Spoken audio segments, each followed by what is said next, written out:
Room देख के तो आ गई फिक्स करके, लेकिन अभी मेरा सच बोलो तो इस रूम में इतने सालों से ही मतलब हो गया ना, 8 ईयर्स हो गया ना, तो इसलिए थोड़ा बुरा भी लग रहा है। सो के जाने का मेरा मन नहीं कर रहा है। हाँ, लेकिन एक बात ये है कि ये रूम याद तो आएगा ही, क्योंकि इसी रूम में मैंने अपने मतलब वही लाइफ का जो मेन स्ट्रगल पीरियड जो भी है, हार्डेस्ट टाइम बोल सकती हूँ, वो मैंने किया है। खैर अभी तक तो कुछ वो नहीं हुआ है, अगर नहीं भी हुआ है मतलब फिर भी हाँ, इसी रूम में कभी रोई हूँ, कभी हंसी हूँ, कभी कुछ सक्सेस में हंसी हूँ, कभी कुछ फेलियर में फिर से फेलियर से रोई हूँ।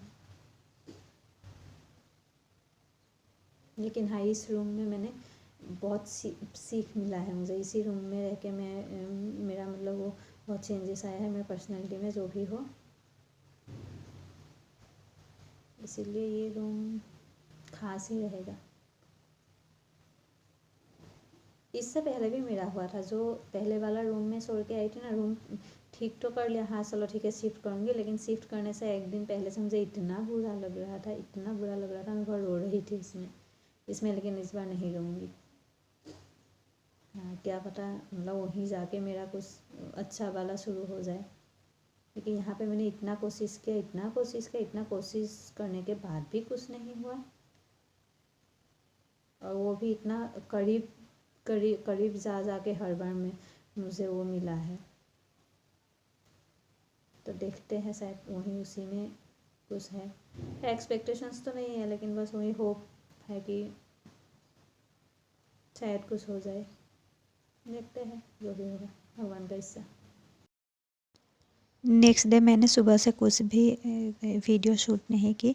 ये शाम का टाइम है। शाम को मैं जो भी कल पार्सल आया था वो सब मैं ओपन कर रही थी, ग्रोसरी वाला क्या क्या ये आया है, तो यही सब सामान ऑर्डर की थी। वो नॉर्मल स्नैक्स वगैरह जो भी ड्राई फ्रूट्स, मैगी, यही सब मैंने ऑर्डर की थी, तो वही सब निकाल रही थी। और क्योंकि इसको ये करना था ना, अभी पैकिंग भी अच्छे से सब कुछ करना है, क्योंकि रूम फाइनल हो गया और अगले 2 दिन में मुझे 2 दिन में किसी एक दिन मुझे शिफ्ट करना है। तो सब सामान वगैरह वो सब निकालने के बाद मैं एक्चुअली कुछ कंटेनर्स था जो कुछ मैं धो रही थी, और क्योंकि वो सब थोड़ा गंदा हो गया था, तो इसलिए मैं हर एक कंटेनर को धो के रख रही थी। ये रात एक्चुअली हम लोग पैकिंग ही कर रहे थे, क्योंकि इसके अगले दिन मैंने डिसाइड किया कि इसके अगले दिन ही शिफ्ट कर लेंगे, तो इसलिए तो सारा सामान इसी रात को हमें पैकिंग करना था जितना हो सके। तो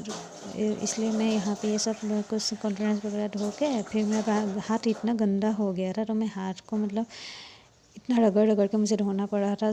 हाथों में पूरा वो लग गया था, ऑयल का जो लेयर होता है ना वो, क्योंकि कंटेनर्स में लगा हुआ था, तो उसको धोते धोते मेरे हाथ ही ऐसे गंदा टाइप हो गया था।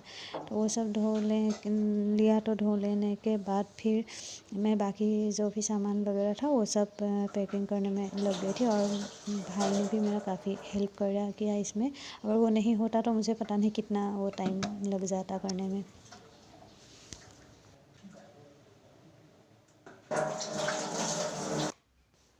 तो पहले मैंने जितना भी सामान था तो सब सामान को एक जगह पे इकट्ठा कर लिया था, और फिर उसके बाद मैं और भाई दोनों मिलके वो कर रहे थे। ये वैसे पढ़ रहा था, फिर जब मैं कर रही थी तो मुझे जब मतलब वो कुछ ये लग रहा था, मतलब किसी का कोई हाथ बता दे तो अच्छा होता है। वैसे मैंने उसको नहीं बोली थी कि तू भी कर दे, लेकिन हाँ उसको शायद मुझ पर तरस आ गया, तो वो भी पढ़ाई से उठ के फिर मेरा करने लग गया था। वैसे पहले ये बैठ के मतलब कुछ बोल रहा था, कहाँ कहाँ गया कैसे, ये मतलब कुछ ऐसे एडवाइस दे रहा था। फिर जब देखा कि मतलब मुझसे वो ऐसे मतलब वो सब कुछ ऐसे अच्छे से नहीं हो पा रहा है, तो वो उठ के फिर हेल्प करने लग गया।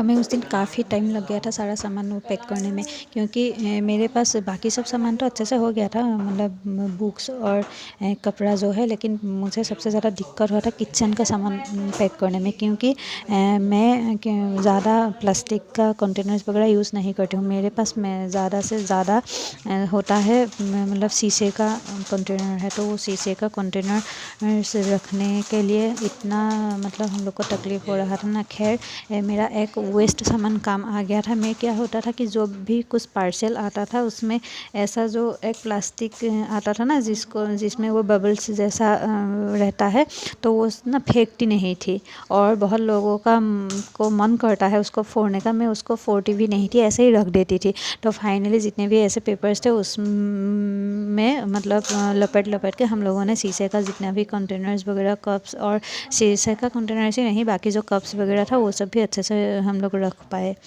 तो कभी कभी ऐसे मतलब वेस्ट सामान, जो वेस्ट में जाने वाला सामान होता है वो भी काम आ जाता है।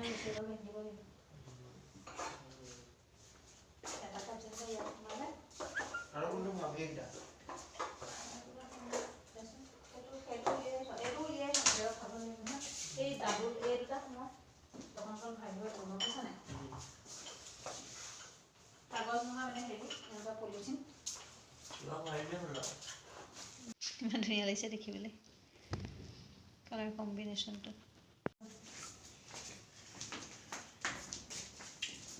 किचन का लगभग हो गया था सामान रख के, और जो बर्तन थे, बर्तन वगैरह तो मतलब सब कुछ नहीं रख पाए क्योंकि अगले दिन भी खाना बनाना था।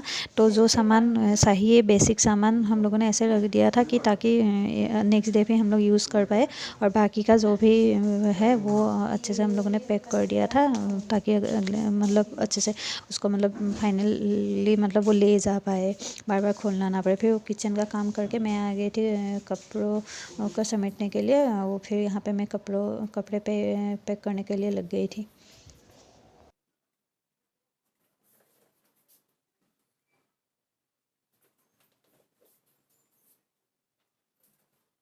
वैसे तो आधे से ज़्यादा कपड़े मैं घर पे भेज दी थी लास्ट मंथ को ही, क्योंकि लास्ट मंथ को मुझे ये लगा था अगर अच्छा मतलब रूम नहीं मिलेगा, अगर मुझे हॉस्टल में शिफ्ट करना पड़ेगा तो मैं इतना सारा सामान कहाँ रखूँगी। इसीलिए एकदम बहुत कम सामान रखी थी ताकि अगर हॉस्टल में भी शिफ्ट करना पड़ जाए तो मुझे वहाँ रहने में दिक्कत ना हो। और वैसे भी इतना बाहर घूमने के लिए जाना मेरा होता भी नहीं है, क्योंकि मैं रूम में ज़्यादातर मतलब वो पढ़ाई में ही मेरा टाइम चला जाता है, तो इसलिए इतना कपड़ा रख के कोई फ़ायदा नहीं है।